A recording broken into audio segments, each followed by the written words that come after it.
Francis Ngannou has made peace with the next step in his career, whether that's in the UFC or elsewhere. In other words, the UFC heavyweight champion won't bend on his demands should he sign a new UFC contract. As he said Monday on the MMA Hour, he estimates he's already left a lot of money on the table to get to this point.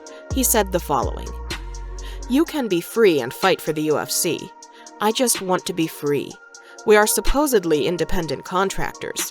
An independent contractor is technically a free person. That's the reason why they need some adjustments in that contract. That's what I've been fighting for." The exact shape of Ngannou's freedom remains somewhat of an open question, and one that is unprecedented in the promotion's history. The 35-year-old is still the heavyweight champion after a gutsy decision win over Ciryl Gane at UFC 270, and believes he has fulfilled his contract to the UFC. He is willing to sign another one, but only if the promotion makes concessions on some of its long-standing business practices. The terms of the contract, everything that they put into, they hold you in captivity. You can't do anything. You have no rights. The contract is one-sided, although you still don't have nothing. You don't even have health insurance, even while you're putting your body on the line to provide to put on the show. You're risking everything. There's a lot of things. We have no insurance. Nothing. No guarantee, which I understand as an independent contractor, but treat me as such if I am. Whether I'm going to be an employee or an independent contractor, make it very clear in the contract. It's very mixed up. That's probably the thing that I hate most about this, how they hold all the cards, the power to just destroy you. As soon as you don't say yes, they just take you down. That I just can't take.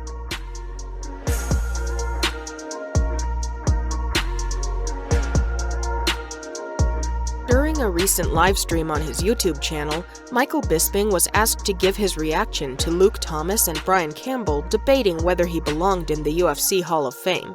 He said the following: "I didn't see it, but heard about it because Luke Thomas himself shot me a DM.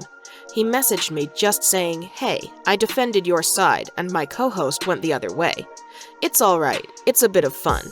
I couldn't care less. I hope they get a lot of views, and I hope everyone enjoyed it. You can't take yourself too seriously. I think they were just joking around. It was only in the nature of a good time. People are allowed to have an opinion."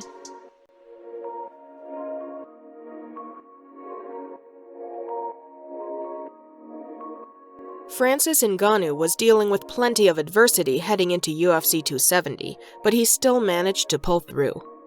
Ngannou unified his heavyweight title with interim champ Ciryl Gane in Saturday's main event, making pivotal tactical adjustments that helped him turn the fight around and earn the unanimous decision win. Not only did Ngannou deal with contract issues with the UFC and drama with his former coach, but the champion revealed post-fight that he came into the bout with a grade 3 MCL tear, as well as damage on his ACL. His head coach, Nicksick, found himself in a tough spot before the fight. Should he encourage Ngannou to withdraw, or should he risk having him go to the biggest fight of his career compromised? He said the following: "I was a nervous wreck. I think a lot of the things that my head was telling me was to pull out of the fight, and I just didn't like the way that the knee injury was, and the opponent that we had with the particular injury that we had. Obviously, we did want to get into some wrestling, but I didn't know how we were going to be able to wrestle without having the cardio for the last 3.5 weeks, as well as the stability of the knee, and I've just got to give all the credit to Francis. That guy's willpower, his mental capacity, what he wanted to do, he just unwavered the entire camp." Nicksick says a visit to a doctor in Los Angeles only made things more difficult. With Ngannou having sustained the knee injury 25 days out of the fight, he was advised to pull out so he wouldn't risk causing permanent damage to his knee. But Ngannou was dead set on competing, and despite his concern, Nicksick fully supported him. "We got word from a second opinion doctor out here in LA, and he was adamant that Francis should pull out. He thought that he could ultimately lose 1.5 to 2 years after a full knee reconstruction surgery if that leg would have gone wrong. So we got that word last Friday. We had practice that day, so we all met, and that's kind of when I just said, 'Dude, what are we doing here? I love you, bro. You're my brother. But as your coach, I do have to tell you what I think is right, and this is what I feel is right in this situation. But if you as the fighter say that you're going to fight, I'm going to have your back 110%. But I can't live with myself without telling you how I truly feel. This isn't about anything other than your safety and your legacy, in my opinion.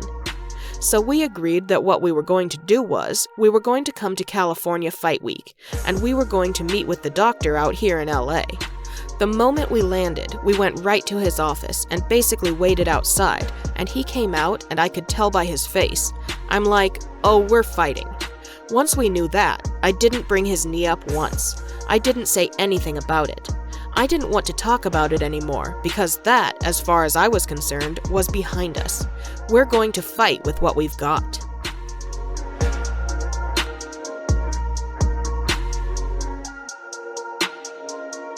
Former UFC champion TJ Dillashaw's recovery from knee surgery is taking longer than expected, although he anticipates returning to the octagon around mid-year in a title fight.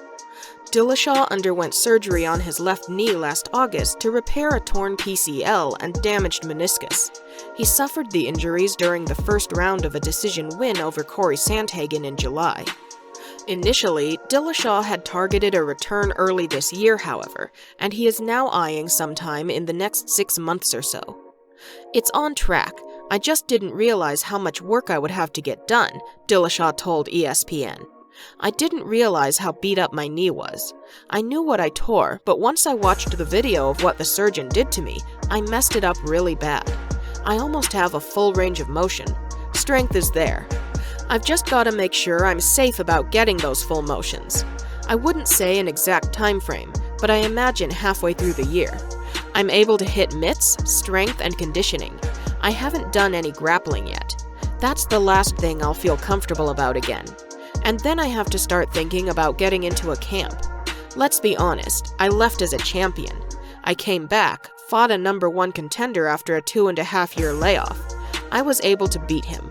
What else is there for me? Nothing is going to get me up and excited except getting my belt back. That's my goal.